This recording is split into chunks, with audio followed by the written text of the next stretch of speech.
నా తండ్రి ఇప్పటివరకు విశేషాలకి సేవకులకి సమూహంగా ప్రార్థించడానికి ఇచ్చినటువంటి కృపకి వందనాలు.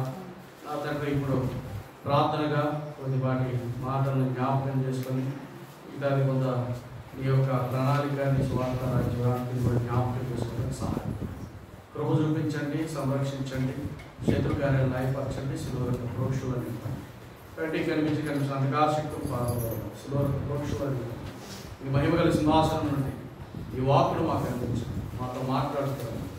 మా తండ్రి ప్రేక్షకుడు నచ్చడ యేసుక్రీస్తు పరిశుద్ధ స్తుతించి ప్రార్థించాడు కూర్చున్నాం తండ్రి.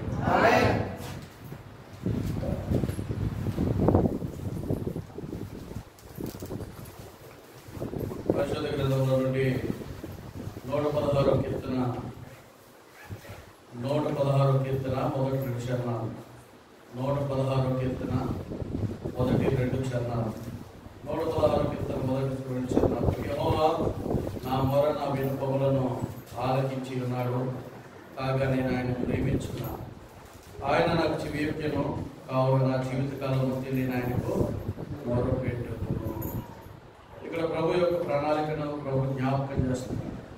సింహాసనం అధిష్ఠించిన ప్రభు తన వాక్శక్తి చేత మనతో మాట్లాడాడు. 116వ కీర్తన మొరలను వినే దేవుడు, ప్రేమించే దేవుడు, తిరిగి చెవియొగ్గే దేవుడు. జీవితకాలం అంతా జ్ఞాపకం చేసుకున్నా కానీ ఆయనకు మన మొరలను ఆలకించే దేవుడిగానే కాదు, మనకి జవాబిచ్చే దేవుడిగా కూడా ఉంటూ ఉన్నాయి. అంటే ప్రభు యొక్క ప్రణాళికలో మనం జ్ఞాపకం చేసుకున్నప్పుడు ఆయన మొరకు తగినటువంటి ఫలము మన జీవితాల్లో ఎలా ఉన్నాయన్నది చాలా ప్రాముఖ్యత. ఈ మొర అనేది అనేక మందికి మనం మొరపెట్టుకుంటూ ఉంటాం. ఆయా దిబ్బల్లో కుటుంబ అవసరకల నిమిత్తమై, లేకపోతే వ్యక్తిగతంగా, వ్యాపారాల్లో, ఉద్యోగాల్లో, తోటి పనివారి మధ్య మరి ప్రభుకి మన యొక్క స్వారూప్య నిదర్శనం కలిగినటువంటి మొరను జ్ఞాపకం చేసుకుంటున్నామా లేదనేది ప్రశ్న. ఇక్కడ ప్రభు అంటాడు, మొరకు చెవియోకి ఆలకించే ప్రేమ గల ప్రభు యొక్క పలుకు. అంటే మన జీవితాన్ని మనం జ్ఞాపకం చేసుకున్నప్పుడు ప్రభుకు మనం ఏటువంటి మొరను మనం అందించగలుగుతున్నాం. ప్రార్థన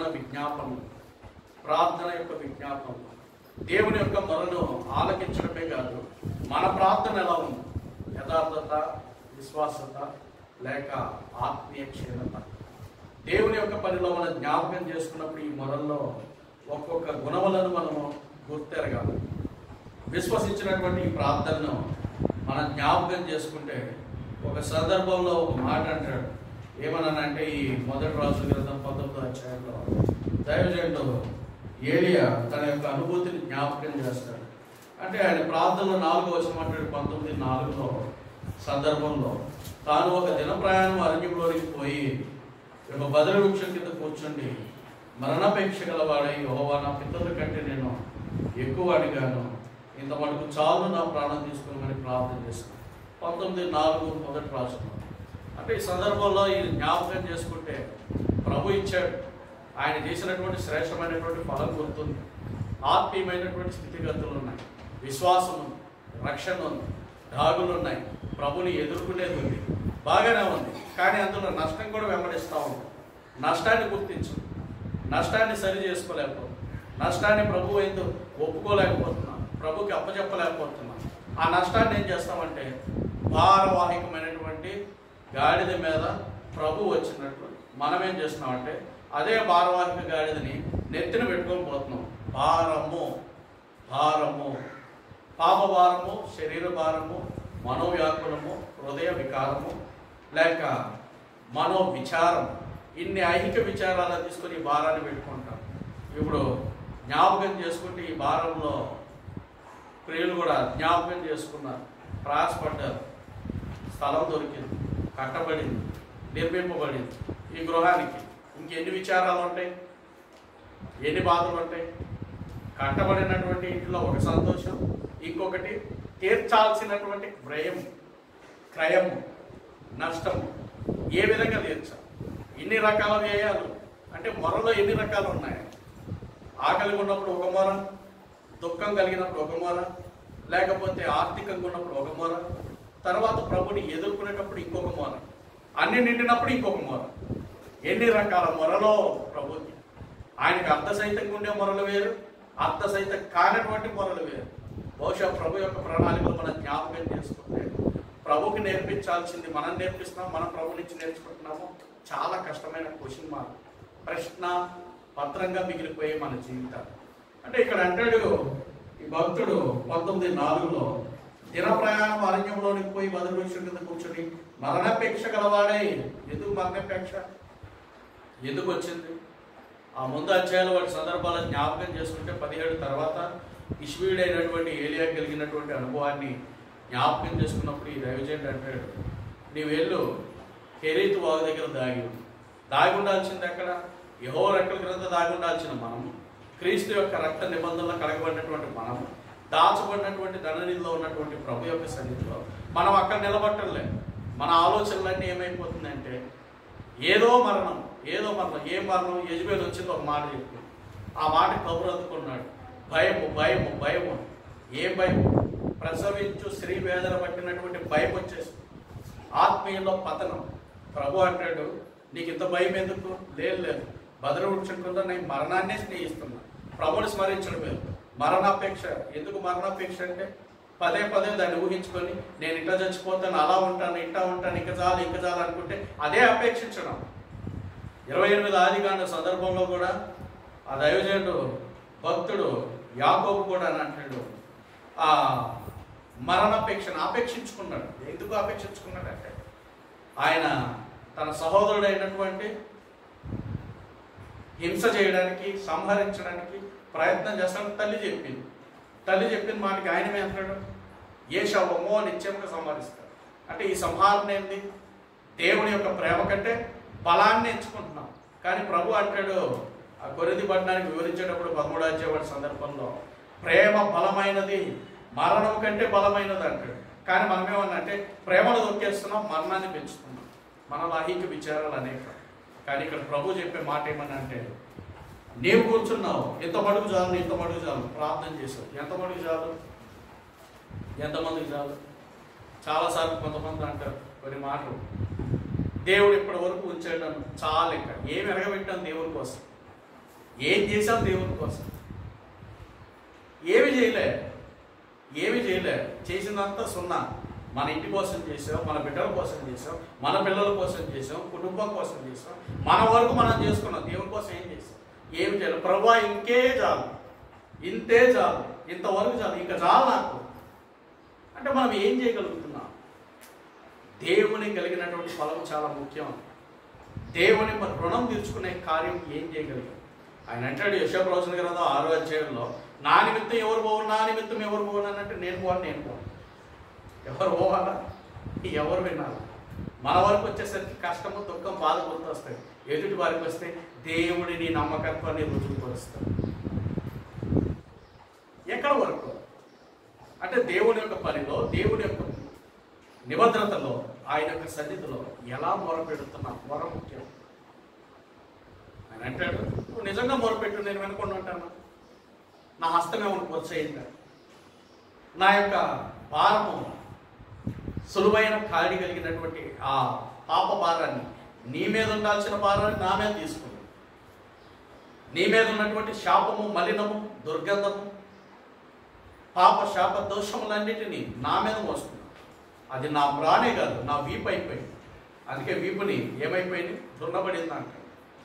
తిరిగి దాని సందర్భాల్లో జ్ఞాపకం చేసుకుంటే ఆయన ఆ ప్రవచనానుసారమైనటువంటి యెషయా ప్రవచన గ్రంథంలో కూడా 53-54 అధ్యాయాల సందర్భాల్లో ప్రతిదీ ప్రభు యొక్క గొర్రె పిల్ల వధ అంటాడు, తేబడింది అంటాడు, శ్రమ అంటాడు, క్రొత్తబడింది అంటాడు. ఇక 22వ కీర్తన సారాంశాన్ని జ్ఞాపకం చేసుకొని వస్తే, కుక్కలు, గురుపోతులు నన్ను పీకి వేస్తున్నాయి అంటాడు. అంటే ఒక మనిషి కలిగినటువంటి బాధల కంటే ఎక్కువగానే పడ్డాడు ఆయన. సాక్షాత్తు పరమాత్ముడైనటువంటి క్రీస్తు ప్రభువు, ఆయన తండ్రి, ఆయన కుమారుడు, ఆయన పరిశుద్ధాత్మ ఆ లోకాన్ని విడిచి ఈ లోకానికి వచ్చి నీ కొరకు, నా కొరకు ప్రత్యేకంగా గావించి ఆయన పొందినటువంటి శ్రమల ముందు నీకే శ్రమలు కలిగినాయి, నాకే శ్రమలు కలిగినాయి. మన అనుభూతి ఏంది? మన ఆత్మీయత ఏంది? అందుకే అంటాడు యెహోషువ గ్రంథం 7వ అధ్యాయం, యెహోషువ గ్రంథము 7వ అధ్యాయము 9వ వచనం. యెహోషువ గ్రంథం 7వ అధ్యాయం 9వ వచనం. 8:9 ప్రభువా కనికరించుము. ఇశ్రాయేలు తమ శత్రువులు లేక వెనుకకు తిరిగినందుకు నేనేమి చెప్పగలను? కనానీయులను ఈ దేశ నివాసులందరూ విని మమ్మల్ని చుట్టుకొని మా పేరు భూమి మీద ఉండకుండా తుడిచివేసిన యెడల ఘనమైన నీ నామమును గూర్చి నీవేమి చేయదు అని ప్రార్థింపగా. ఇక్కడ ఘనమైన నీ నామమును గూర్చి నువ్వేం చేస్తావు?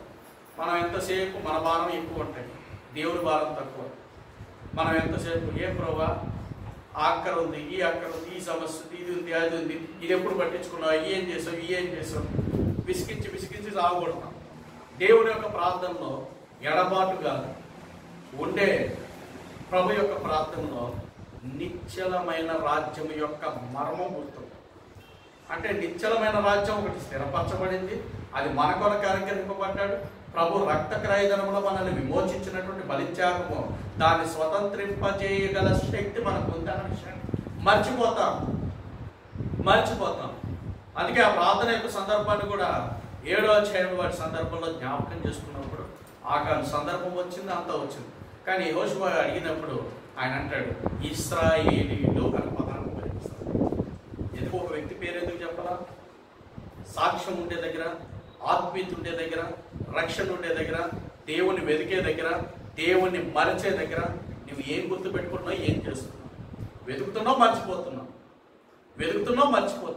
ఎక్కడ వెతుకుతున్నావు, ఎక్కడ మర్చిపోతున్నావు. అందుకే ఆయన అంటాడు అరణ్యములో కేక వేయని ఒక నిశ్శబ్దం. ఎవరికి వినిపించింది ఆ ఒక స్వరమే? ఎవరికి వినిపించింది? నువ్వు నేను అరణ్య శోధనే. లోకంలో ఉన్నంత కాలము శరీరం మనకి సమీపంగా ఉంటాయి. ఈ శరీరాన్ని విడిచిన తర్వాత కలిగే ఫలమేందో గుర్తెరగం. అందుకే ఆయన అంటాడు క్రీస్తు ప్రభువారి యొక్క పోలికను జ్ఞాపకం చేసుకోవడానికి బాప్తిస్మం ఇచ్చేవాళ్ళను అరణ్యంలో కేకవేయి ఒక శబ్దము. అంటే ఈ శబ్దం ఏం చెప్తుంది? విశ్వసించేవాడు కలవరపడకుండా నమ్మి రక్షణ క్రీస్తు రక్త క్రయధనములో కడగబడి విమోచింపబడి బాప్తిస్మం పొంది క్రీస్తుకు సాక్షిగా లోకానికి వేరై, పాపమునికి వేరై, శాపానికి వేరై, లోకములో కలిగినటువంటి మలినానికి వేరై దేవునికి సమీపంగా ఉండే. దేవునికి సమీపంగా అంటే నీవు నేను ఎక్కడున్నావు?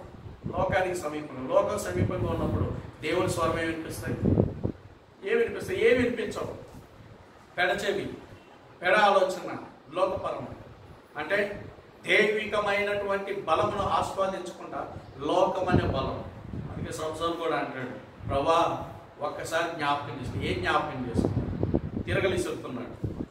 తిరగలిసురుతున్నాడు, శత్రువులకు బానిస అయిపోయాడు, తల కొట్టబడి, వెంట్రుకలు గురిగింపబడి, నష్టం వచ్చింది, సాంగత్యం అయిపోయింది, వేశ్య సాంగత్యం అయిపోయింది, ఆత్మీయ పతనం అయిపోయింది, దుస్థితి వచ్చింది, దుర్గంధి వచ్చింది. ఒక్కసారి ఆయన మొరపెడుతూనే ఉన్నాడు. ప్రభు ఆల్రెడీ బలం ఇచ్చాడు, కానీ గ్రహింపులోకి రాలా. ఆత్మీయ నిద్ర అంటారు. అందుకే అంటాడు లాజరుతో కూడా, మన సహోదరుడైన లాజరు నిద్రించుతున్నాడు, మేల్కొల్ప వెళ్దాం రండి, మన ఆత్మీయత కూడా నిద్రలో వెళ్ళిపోతుంది. దైవికమైనటువంటి విశ్వాసతలో కాకుండా భ్రష్టత్వంలో ఉంటున్నాం. క్రీస్తు రక్త నిబంధన మనల్ని కడిగి విమోచించింది, మరణ సంహారమైనటువంటి తెగుల్ని దాన్ని తీసివేసింది. ఆయనలో ఉండి ఆనందించాల్సిన మనము ఏం చేస్తున్నాం? అందుకే ఫిలిప్పీయులకు రాసిన పత్రికలో కూడా 4వ అధ్యాయ సందర్భంలో ఆయన అంటాడు మరలా చెప్పుదును ఆనందించుడు. ఎక్కడ ఆనందిస్తారు? క్రీస్తులోనే. సమస్తం పెంటతో సమానంగా ఎంచుకున్నాను అన్నాడు దైవజనుడు. మనమే ఎంచుకుంటున్నాం. మార్గమా రక్షణ కరువైంది, వాక్యము నీరుగా అయిపోయింది. దేవుడి ప్రేమ ఎక్కడ ఉందనంటే మాకు అవసరమైనప్పుడు ఆ ప్రేమ కావాలి. ఎప్పుడు కావాలా దేవుడి ప్రేమ? మన ఆపదలో ఉంటే రావాలా, హాస్పిటల్లో ఉంటే బిల్లు కట్టడానికి కావాలా, లేకపోతే ఇంటికి అక్కర్లో ఉంటే రావాలి. మరి దేవుడి ప్రేమలో మనం ఇప్పుడు నిలబడ్డాం. ఆయన చెప్పింది వినము, మనం చెప్పింది మాత్రం ఆయన వినాలి. ఆయన చెప్పింది మనకు అక్కర్లా. ఎందుకంటే మనదంతా వన్ వే, ఒక మార్గమే, రెండో మార్గం లేదు. ప్రభు అంటాడు ఆయన బండ సందులో ఎగురు నా పావురమా అంటాడు. పర్వతి రెండు పక్కల బండే, ఎగరాలంటే ఎట్లా ఎగరాలా? దెబ్బలు, ఆరిపోట్లు, గుండ్లు, పచ్చిగాయాలు, ఎగరలేని పావురం అది. బండ మధ్యలో పావురం ఎలా ఎగురుతుంది? విడిగా స్వేచ్ఛగా వదిలితేనే కదా పావురం ఉండేది. అంటే ఆటుపోట్లు, నిందలు, అవమానాలు అన్ని ఎదుర్కొన్న ఆ పావురం నిష్కలంకురాలైనటువంటి, నిష్కల్మషంగా ఉన్నటువంటి పావురం, పవిత్రపరచబడిన పావురం, పరిశుద్ధత కదా. అందుకే ఆయన అంటాడు, నేను పరిశుద్ధుని కనుక మీరు పరిశుద్ధులై అంటారు. మనలో ఆ పరిశుద్ధత సంతరించాలంటే క్రీస్తు రక్త నిబంధన అవసరం. ఆయన రక్తధారలు మనల్ని కడిగినాయి, విమోచించినాయి, విడిపించినాయి. మరి విశ్వాసంలో నిలబడడానికి అవి సహాయపడవా? సహాయపడతాయి, కానీ నిలబడడానికి స్థలం దొరకట్లేదు. అందుకే ఇలాగా వారి సందర్భాల్లో ఒప్పుకోళ్ళు కూడా జ్ఞాపకం చేసుకుంటాడు. ఆకాశ పక్షులు ఉన్నాయి, నివాస స్థలాలు ఉన్నాయి, బొరియలు ఉన్నాయి, మనిషి కుమారుడికి ఏమి లేదు. అదే యోహాను సువార్త 1వ అధ్యాయంలో అంటాడు, ఆయన అంటాడు, బోధకుడా నువ్వెక్కడ నివాసం, నువ్వెక్కడ నివాసం అంటే క్రీస్తు కొలువై ఉండాల్సినటువంటి స్థలం మన హృదయం. మన హృదయంలో ఇవ్వాల్సిన స్థలం మనం ఇవ్వకపోతే ఆయన ఎక్కడ ఉండాలా? ఎక్కడ ఉండాలి? ఇంటి బయటన, వీధి బయటన, పశువులు కట్టేసినట్ట, కుక్కను కట్టేసినట్ట ఎక్కడ ఉండాలి? నివాస యోగ్యమైనటువంటి స్థానము, హృదయం అనే స్థలము, కట్టబడినటువంటి గుడారము, ప్రోక్షింపబడినటువంటి నిబంధన పలక, ఆ మందసాన్ని హృదయంలో కట్టబడేంత వరకు ఏం చేయాలా? ఇశ్రాయేలీలు 40 సంవత్సరాలు ప్రయాణం. ఏం చేయాలంటే గోషేను పంట నుంచి వచ్చాం, గోషేను పంట నుంచి ఇంకా ప్రయాణం. ఎక్కడ ప్రయాణం? ఏదో పాలు తేనెలు ప్రవహించే దేశం అంట. అక్కడ పాలు పోతాయంట, తేనెలు పోతాయంట, మేము చూస్తూ ఉంటాం. ఇది కాదు వారి నిరీక్షణ. 40 సంవత్సరాల అరణ్యంలోకి వచ్చినాక వాళ్ళకి గుర్తుకొచ్చింది ఏంటంటే కీరాలు, దోసకాయలు, పళ్ళల్లో మాంసం. ఇదే గుర్తొచ్చింది ఆత్మీక్షీణత. ఎర్ర సముద్రాన్ని ఎలా చూచాడు ప్రభు? ఇదిలే.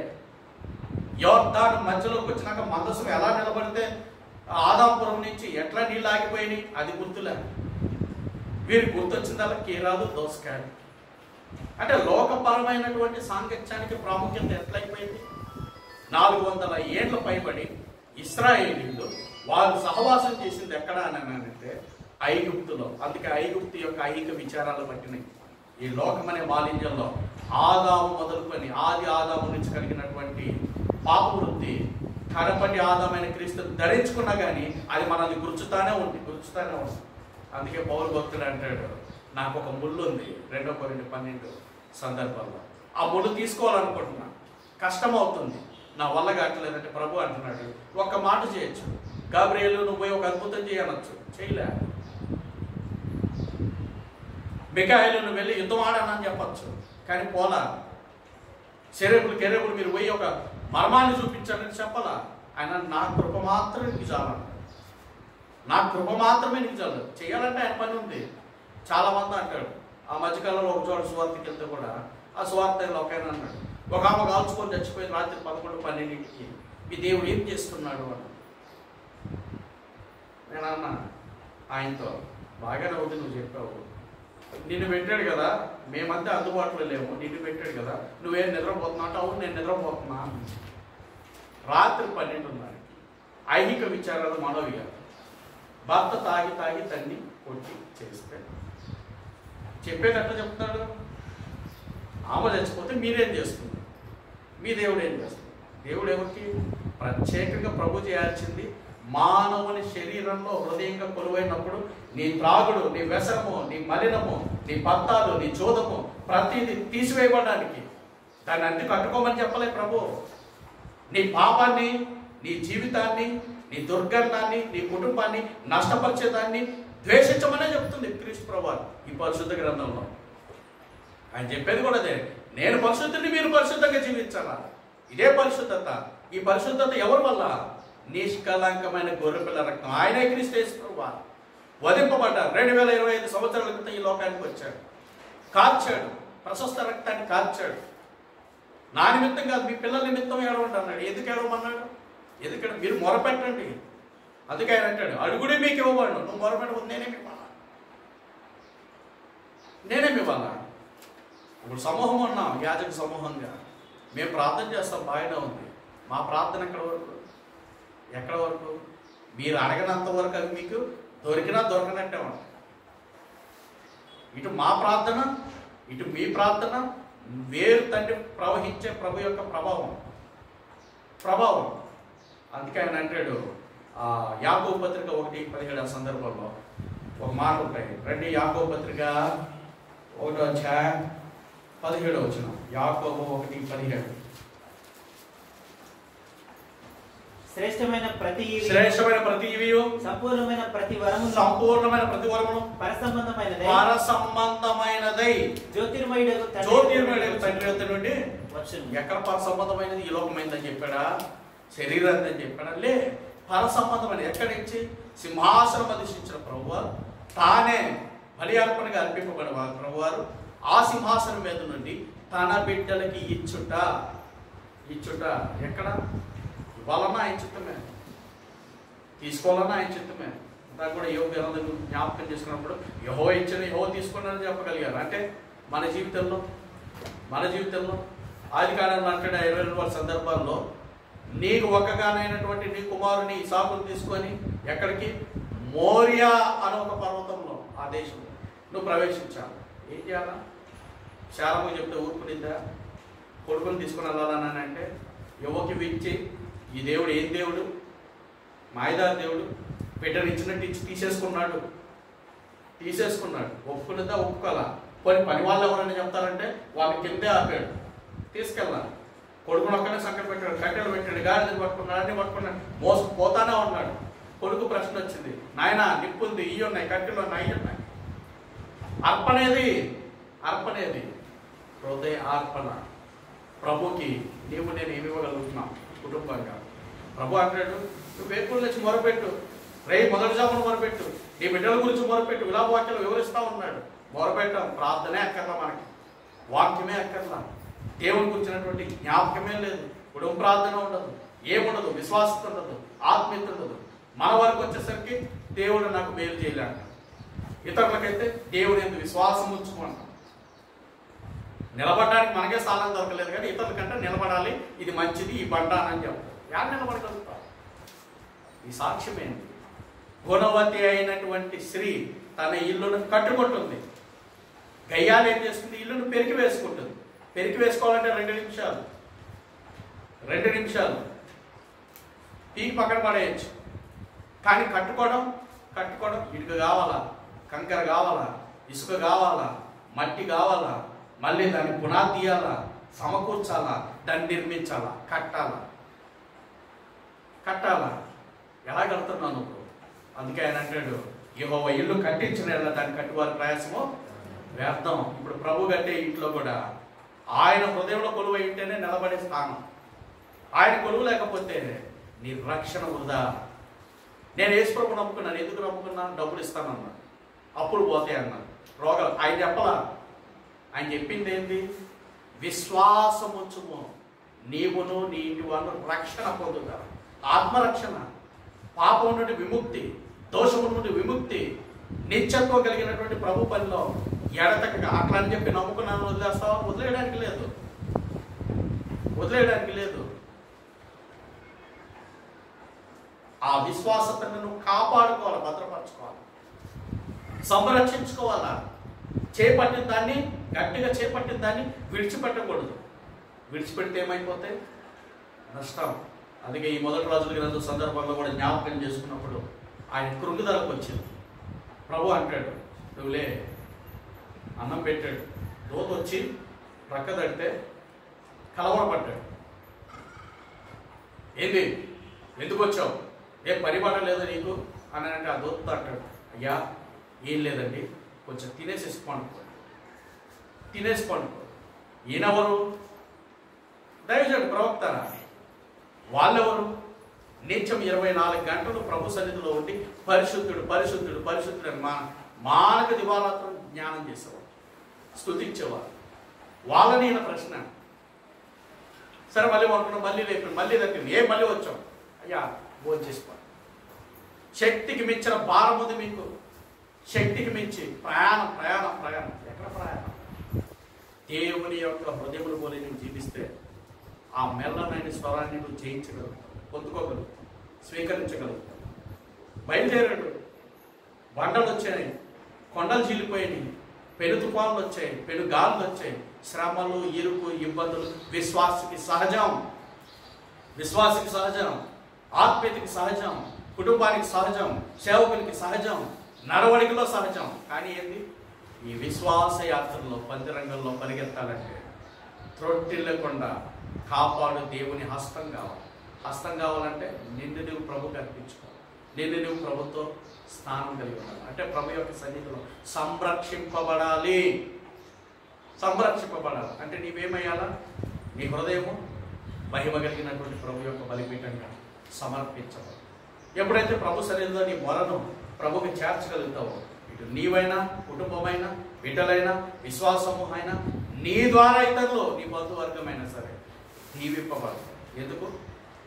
దేవుని ఆశీర్వాదం, దేవుని ఆశీర్వాదం. అందుకే వారు జ్ఞాపకం చేసుకున్నప్పుడు కూడా ఇశ్రాయేలీలు వారు ప్రతి ఒక్కరికి వారికి కలిగినటువంటి అనుభూతి ఏంటంటే, దేవుని యొక్క ఆశీర్వాదం నీ మీద నిలుస్తుందంటే దేవుని యొక్క సమాధానము సన్నిధి నీకు కూడా తోడై ఉంటుంది. అందుకే మనం ఒకరినొకరు ప్రభు నామా నీకు వందనాలు అనంటే నీకు కూడా వందనాలు. ఎందుకు వందనాలు? ఆ వందనాలు నిల్చుండాలంటే ఏంటి? ఆశీర్వాదం నిల్చుండాలంటే ఏంటి? నీలో పూర్ణ పవిత్రత కలిగినటువంటి పరిశుద్ధత రక్షణ క్రీస్తు నిలబడినప్పుడు ఆ ప్రభావం కలిగినటువంటి ప్రభు సమాధానకర్త నిన్ను నీ ఇంటిని పాలించినప్పుడు నువ్వు చెప్పిన సువచనం ఇతరులు కూడా పనిచేస్తాయి. నీలో ఆ కార్యం ఫలించకపోతే ఇతరుల దగ్గర ఏం పని చేస్తాయి? ఏం పని చేయవు. అందుకే వినుటకు మాత్రమే చెవులు కలగాలి. అందుకే ఆయన ప్రకటన గ్రంథ సందర్భంలో కూడా వివరించేటప్పుడు చెవి కలగవాడు వినుడుగాక వినుడుగాక అని 10 సార్లు చెప్పాడు. పలుమార్లు దాన్ని జ్ఞాపకం చేసుకుని చెవి గలవాడు చెవి గలవాడు. ఎందుకు? చెవులు లేవు మనకి, చెవులు ఉన్నాయి. కానీ ప్రభు ఎందుకు చెప్పాలా? ఈ లోకము మాలిన్యం, ఇది మురికి, ఇది పేలిక, ఇది చెత్త, ఇది డంబము, ఇది పాపము, ఇది అబద్ధము, ఇది జోదము, ప్రతిదీ ముందే చూపించాడు. ఏది చెప్పకుండా దాచలే. చెప్పే దీనికి దూరంగా ఉన్నాడు. ఏదేదో ఏ విధంగా అయితే ఈ ఫలం తినద్దు అన్నాడో, ఈ లోకంలో ఉండే ఫలాలు కూడా ఇవే. వీటిని మనం ఛేదించాలి, జయించాలి. జయించాలంటే క్రీస్తు రక్తం చేత కడగబడి విమోచింపబడి ఆయన సన్నిధిలో ఒప్పుకొని విడిచిపెట్టి ఇక మీద ఆ పాపను ముట్టుకోకుండా దూరంగా ఉండాలి. ముట్టుకోకుండా దూరంగా ఉండాలి. ఆ రీతిగా మన జీవితం కలిగినప్పుడు, ప్రభు యొక్క జయ జీవితంలో కలిగినప్పుడు ప్రభు యొక్క ఫలం కలుగుతూ ఉంటాయి. అందుకే అంటాడు, రండి 116 1-2 వచనాలు చదువుకొని ముగించేసుకుందాం. 116 కీర్తన 1-2, 116 కీర్తన 1-2 చరణం. యెహోవా నా మొర నా విన్నపమును ఆలకించి ఉన్నాడు, కాగా నేను ఆయనను ప్రేమించున్నాను, ఆయన నాకు చెవి కావున నా జీవిత కాలం అంతా నేను ఆయనకు. ఈ రీతిగా ప్రభు మన నుంచి స్థిరపరిచి బలపరిచి తన రక్షణ స్థిరస్థానానికి ఆధారభూతుడైనటువంటి ప్రభుని మనం ఎదుర్కొని ముందుకు సాగడానికి ప్రభు మనం సంరక్షించి మన రక్షణని తన ఆత్మ చేత నింపి నడిపించుగా.